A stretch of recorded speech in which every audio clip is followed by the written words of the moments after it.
อันนี้คือรถไถที่เพิ่นน้ำพักน้ำแรงดูสายเพิ่นซื้อได้เงินมาจากไปเฮ็ดงานอยู่ประเทศไทยอยู่นะทุกคนเนาะเพิ่นซื้อรถมาให้พ่อด้วยความภาคภูมิใจเนาะแสดงความยินดีนำเพิ่นเด้อพี่น้องเด้อเป็นรถไถเลยนะทุกคนเนาะเป็นจักรของไทยเลยที่นำเข้ามาจากประเทศไทยเลยก็ว่าได้เพราะว่ามีสติกเกอร์แน่ทุกคนนี่เห็นบ่สติกเกอร์นี่ตราอุตสาหกรรมเนาะมอกเนาะมีมอกนำพร้อมด้วยทุกคนเนาะก็น่าจะผ่านจากประเทศไทยพุ่นแหละเนาะเป็นเพิ่นซื้อมา14,000ทุกคนเนาะ14,000 บาทโอ้หาได้ยากเด้อนี่เด้อเพิ่นว่าดีมกดีใจหลายดูสายไปหาเงินได้โหรถไถมาพอไว้ไถนาแล้วปีนี้เพิ่นจะได้ไถให้ไถนาเลยเนาะเพิ่นจะใช้สะดวกสบายเลยพี่น้องเนาะใครมีความคิดเห็นจะได้นะก็สามารถแสดงความคิดเห็นได้อันนี้คือรถของไถนะพ่อแม่พี่น้องจักรไถเลยคักๆเลยนี่มีมอกข้างในเนาะมือหนึ่งจะหานเลยนะนี่มือหนึ่งแม่มือหนึ่งเขาเขียนแบบอันนี้มือเลยอันนี้ฮะอันนี้มือไหนมือหนึ่งคือกันมือหนึ่งคือกันเอาขึ้นรถนี่แหละแกะกล้องเนาะมือหนึ่งแกะกล้องทำมือซองเลยบ้างเอาได้ซองมันเก่าเลยอันนี้เป็นมือสองเนาะพุ่นมือสองทางหลังพุ่นมือสองอันนั้นมือสองเนาะอันนี้มือหนึ่งน้องลีนี่มือหนึ่งโย่น้องลีนี่ใส่ติดใส่นี่ก็สบายถ้าว่าได้เป็นหางของอันนั้นแห้งสบายเนาะได้โค้งมันได้โค้งมันนะเพราะว่าอันนี้น้องเพิ่นก็ยังติดบ่ได้เนาะเพราะเป็นผู้หญิงแน่มันสิพืชสินี่นะทุกคนเนาะบ่แห้งเนาะถ้าอีป้านี่ก็พอติดได้อยู่ติดได้ผู้เคยติดผู้ไม่เคยติดก็ตั้งก็ได้เป็นพืชใส่เสื้อผ้านี่ก็ติดได้มีแต่จักรติดได้คันใส่นี่ได้ยากมันแข็งเอาใครมีความคิดเห็นจะได้ก็สามารถแสดงความคิดเห็นได้ทุกคนเลยสบายดีทุกคนเนาะมื้อนี้สิพาเฮาเบิ่งจักรรถไถนะเป็นซื้อ10,000ป้ายเนาะถ้าว่าอยู่ไทยนี่บ่ฮู้ว่าสิราคาเท่าใดแล้วนี่รุ่นนี้จะเป็น ET 95นะสร้างเพชรเนาะสร้างเพชร ET 95อันนี้คือเพิ่นว่าเลยเพิ่นว่าของไทยบ่หรือของตัวเลยนะบ่มันจะของไทยแล้วET นะทุกคนนี่เห็นบ่ ET 95กำลังสูงสุดรอบเขาเขียนเป็นตัวไทยเนาะเขาว่าเป็นเครื่องไทยเลยบ่นี่มันสิคือไทยเลยมั้งว่าได้ถือเลขเลยเสือตัวเล็กเลขมันนะมื้อนี้วันเพิ่นแล้วละมื้อนี้วันที่ก็มื้ออื่นเพิ่นได้เนาะมื้ออื่นเพิ่นได้หยังสิได้ซื้อเลขยันว่าได้รถใหม่แล้วมันถือเลขเนาะเลขเนาะเพิ่นบ่เฮงก็มีได้นี่เด้นี่เงินตัวผู้ไว้นี่แหละนี่เบิ่งเลขมันอยู่ในนี้เป็นอะไรนี่เบิ่งก่อนเด้อทุกคนเด้อเลขก็เห็นแต่เลข500นี่แหละนี่มันสิมีเลขอันนั้นอยู่บ่เลขน้อยๆนี่อะไรคือไม่เห็นเนาะอันนี้เด้นี่เด้โอ้เลยตัวนั้น500 1 2 3 4 5 6 7โอ้7โตมีเลขเด็ดบ่นี่มีน้ำมันแล้วบ่นี่โอ้เบิ่งเพิ่นน่ะบ่าวติดผังเสียงจักรบ่รู้จักว่าดังโม่นนี่ทุกคนฮะถือให้จวดเลยใครที่มันจวดไปหน้าดิอันนั้นรถก็ไม่เอาไปชงให้รถเพลงเอาไม่เลยซื้อมัดโคงเลยแบบนี้ว่าเจ้าสิติดเองเลยป่ะนี่บอสมาเป็นวันน่ะสาวสิติดเลยสิดอกให้หนังติดได้บ่ลิจังไม่ติดได้นะเบาๆนั่นแหละนี่ตบเดี๋ยวนะติดเบิ่งดูฮะน้องลี่เพิ่นติดให้เบิ่งดูได้ปลดไว้ก้อนถงฮะจะได้ขาดถึงถงถึงคอ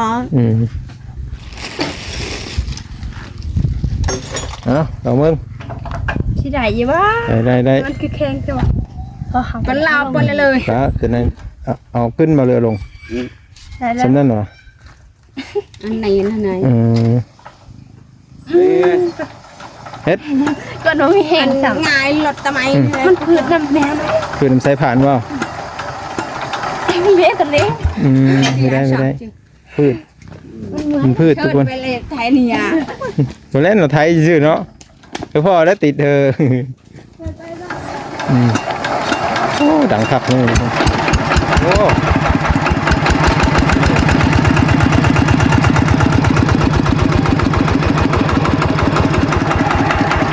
ดังนิ่มๆเลยทุกคนเนี่ยทุบเครื่องทำงานเลยเนี่ย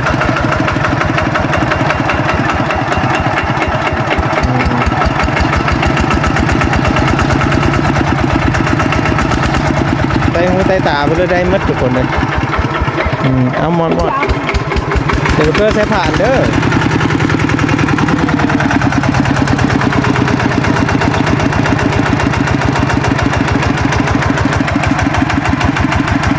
มันรุดป่ะ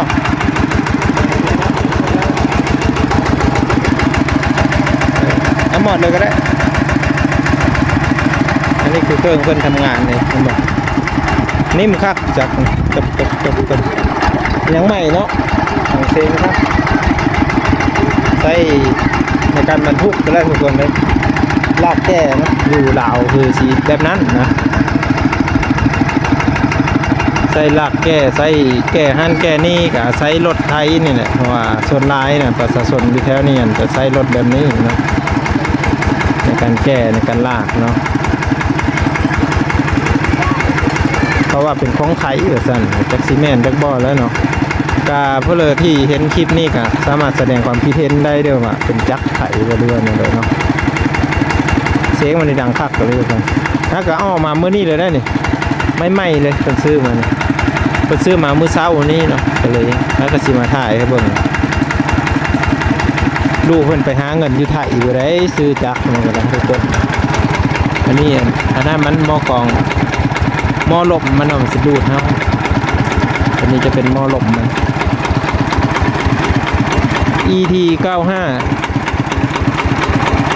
52244 52244ทุกคน12แห่งม้าตัวนี้12แห่งม้าเอ้าอันนี้12แห่งบ่นะบ่าวก็ไม่ฮะก็มันเค้นอยู่นะคือ12แห่งเนาะพอดีไส้ทำนี้เนาะ9แห่งเนาะมันมีนักกว่าเลยนะทุกคนขนาด12แห่งนี่นักขนาดเลยเด้95เนาะแห่งมันเราจะว่าเบิ่งนี่ดิ12แรงม้าว่าซั่นมีเขียนภาษาไทยความแห่งเครื่องมันน่ะนี่ตัวนี้เนี่ยจะเบิ่งสีรวมเลยเก่าเก่าแห่งเครื่องแห่งตัวตาห่างแห่งม้ามันเนาะแห่งหอบมันแห่งหอบมันแห่งหอบ2,400หอบ522cc เรียบร้อยทุกคนเลยเป็นประกอบถือว่าใช้งานได้เนาะเบอร์1โอเคเลยเดียวเบอร์1เลยได้นี่ฮะเบอร์1โอเคเลยแต่ว่าราคานี่ที่เนาะราคาพันจะสูงเนี่ยได้ทุกคนเลยเท่าไรก็หมื่นเท่าไรก็14,000ทุกคนเลย14,000 บาทจ่ายสดเลยเป็นเรื่องดีเจออยู่ป่ะโอ้ดีใจลายได้รถไม้แล้วเนาะไม่ได้ใช้เงินจะนอนไม่รับได้เห็นหน้าสะดวกสบายดีเนาะนอนไม่รับได้เลยกับคันลูกไม่ได้ไปไทยนี่สิได้อยู่ป่ะจากรถไทยแบบนี้ฮะบ่ได้แล้วอันนี้ถามความรู้สึกผู้เป็นพ่อทุกคนดีใจน้ำเพื่อนพี่น้องเนาะน้ำลูกน้ำลานช่างในช่างรถกำลังกระตายเนาะช่างกระจักตัวนั้นกระไส้ไม่ได้เป็นว่าคันลูกไม่ไปไทยนี่ไม่ได้แล้วจักอันนี้กับไปไทยได้จักปีก็3ฮอดบ่3 ปีแต่มันก็ค่อยเก็บค่อยโฮมไปเนาะแม่เลยทุกคนเลยคันเพิ่นนี้ไปไทยไม่ได้คือเพิ่นว่าใส่มัดแห้งปัญญาพ่อแม่เนี่ยบ่มีแล้วมัดปีกับมัดซื่อๆได้เนาะมัดซื่อเพราะว่าบ้านเฮามันหาเงินบ่ค่อยสะดวกมันกิโลตีนยาวเด้พูดได้บ่เพราะอันนี้พ่อแม่เพิ่นนี่ดีใจร้ายเพิ่นว่าที่สุพรรณดีแล้วมื้อแลงพอดีแล้วพันมื้อแลงมื้ออื่นซื้อเลขแต่งคันซื้อเพิ่นเด้อแต่งคัน5คอเพิ่นแหละบางทีว่าเพิ่นเฮงนี่ก็ได้หางมันเลยก็เป็นได้มื้ออื่นมื้อนี้วันสิ้นแล้วบ่สิ้นซะพี่มื้อนี้เอ้าวันสิ้นนั่นแหละนั่นแหละจังว่ามื้ออื่นมันจันทร์ก็พอดีเลยแหละพันมื้อแลงก็จื้อดีๆแล้วบ่อย่าพันก็ได้ แต่ว่าโครงมันนี่ไม่ได้เป็นเพื่อบ่โครงมันปกติบ่ ตัวแต่ตีนมันเนาะตีนมันโล่นทุกคนเลยแต่ว่าน้าบ่าวเพิ่นก็ยังใช้อยู่นั่นนี่ มันมีหัดใช้มันนั่งอยู่อะไรเนี่ย ไม่มีลมแล้ว มีลมนี่ แต่ว่ามันโล่นทางนอกเนาะ มันลมทางนอกทางในมีลมไปได้ แต่ว่าเพิ่นก็ยังใช้ได้อยู่ทุกคน ได้คุ้มค่าราคาประหยัด ประหยัดไส้ ก็เลยมียางมือซองกับแนะนำในเด้อทุกคนเด้อหรือว่าฝากมาเฮ้อเนี่ยนี่พอได้เพิ่นใช้นี่หรือว่ายางบริไซนะมันแตกมันแงะเอาหมดแล้วเป็นยางมือนั่นเคินยางโอบบ่นี่อบยางอบนี่ได้เขาไปเฮ็ดใหม่ทุกคนยางอบคันว่าเพิ่นผู้มีแน่กับซ้ำนี่เพิ่นก็บ่ใช้เลยเนาะเขาบ่ใช้เนาะอันนี้ก็วายที่เติมนี่ก็เพิ่นใช้แก้ไม้แล้วนี่มาเฮ็ดเหินเฮ็ดสารนี่ก็โอ้จนแล้วย้อนทุกคนเลยแล้วเหินเป็นลังแก้ไม้ก็ได้ใช้จักตัวนั้นแล้วผมหมุนมาแล้วจากตัวนั้นก็เพิ่นก็สิใช้ตัวนี้ไปอีกนี่โอ้น้ำพักน้ำแรงจากลูกชายไปหาเงินอยู่ประเทศไทยไปได้พี่น้องตั้งมุกตั้งใจไปหาเงินหาคำเนาะตัวนั้นเก่าแล้วตัวนั้นตายแล้วมันมีแหงแน่เพิ่นว่ายังบ่ได้ตายแต่ว่ามันใส่ยากใส่คิดได้มันน่ะอ้อยมันนี่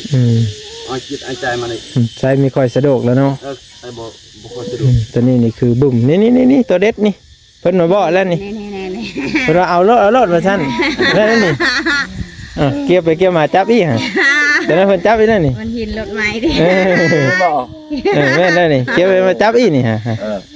ยังมีไปง่ายดอกพี่บอกในเบอร์มาให้นี่มันขับติดป้าย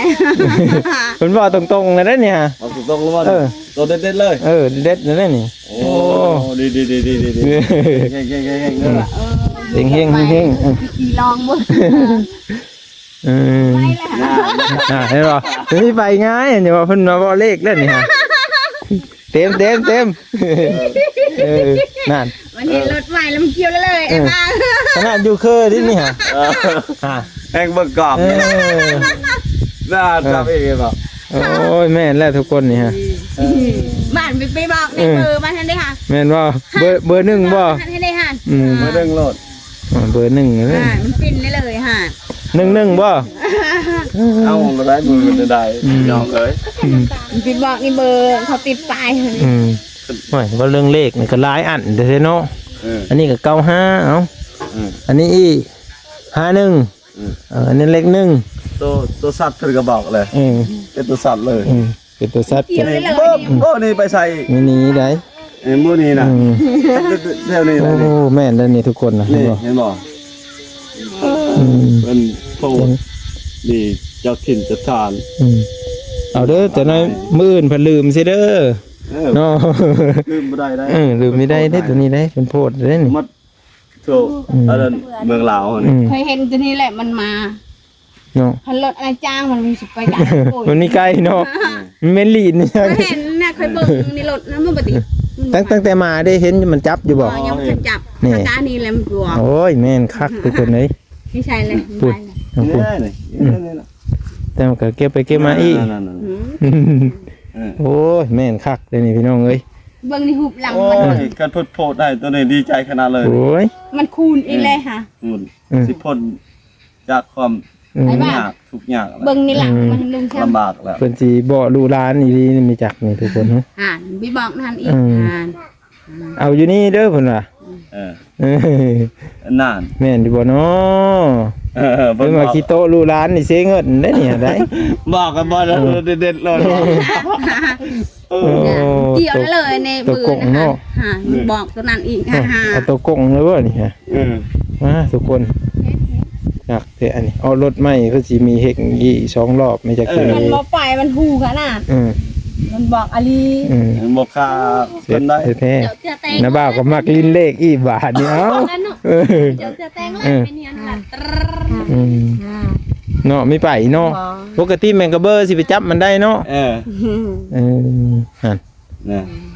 แม่แน่พี่น้องเอ้ยเจอแมลงเด้อบอกคักเขาพันนำอีแน่มันยัง เด็ดๆแน่ บอกบ่แรงหันบอกกะคัก ป้าโตแต่ว่ามันมีคือแบบอันนั้นของไข่อีหลีเนาะ คันตัวไทยมันสิมีเพราะว่านั่นมันไม่แม่นคูโบต้าเนาะ มันแพงอีกไอ้บ้า อันนี้มัน มัน เป็น คล้ายๆคืออุปทาน คล้ายกันเลยทุกคน แพงมันสิบอกเลขอลี อุปทาน แต่มันบ่มีสัญลักษณ์อยู่นี่สิเนาะแต่ว่าของไทยมันมีสัญลักษณ์นะทุกคน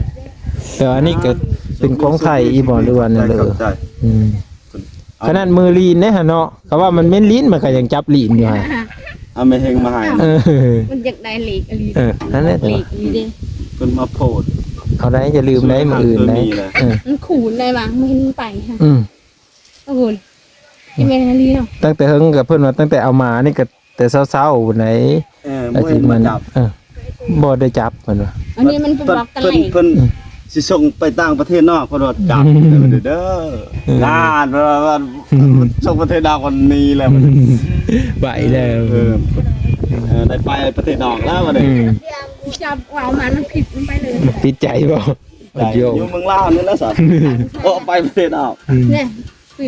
ไปเลยนะ ไปเลยแล้ว บอกอลี อย่าลืมซื้อเด้อมื้ออื่น อันนี้คือเป็นรถไถอยู่ห้านอยู่ในบ้าน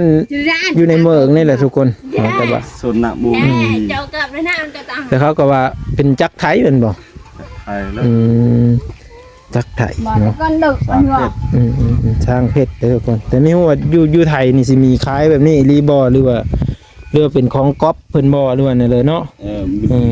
ของแบบมันทับแบบต่างประเทศปนกันกับโมโหกัน อันนี้ก็คันเพิ่นฮู้ก็ช่วยคอมเมนต์มาบ่แน่ทุกคนเนาะบางทีว่าโอ้เป็นของไทยคือตัวเป็นของไทยเนี่ยก็จะใช้งานก็คุ้มค่าคุ้มราคาเนาะ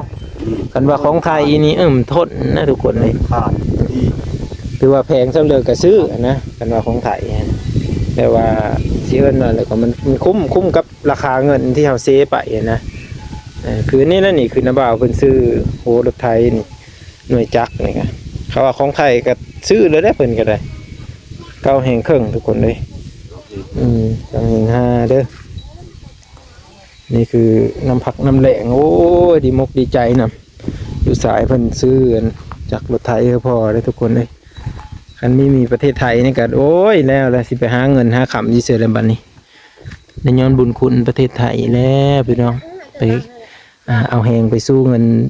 เอาแหงไปแลกเงินแลกคำได้หัวรถไทยอันหนึ่งเนาะ10,000 ป่ายทุกคนเอ้ยเพื่อสิหาเงินได้เนาะทุกคักอันนี้10,000 ป่ายบาทเลยได้นี่ถือว่าไม่หมดเลยนี่แต่โหจักโหอันนี้มันไม่หมดเนาะตั้งแต่ว่ากระปุกเกียร์นี่เป็นกระปุกเกียร์ตัวเก่าเนาะเป็นเอิ้นว่าเลยก็หางลิงลมบ่บิ๊กจิ๋วเนาะบิ๊กจิ๋วเป็นของที่ทนทานคือกันเด้ตัวนี้ก็ได้ อยู่กาซ่า ซิวการสร้างเนาะทนทานทุกคนเลยนี่88นี่นิยมใช้ขนาดเลยตัวนี้ถือว่าโอเคเลยซื้อจักเลย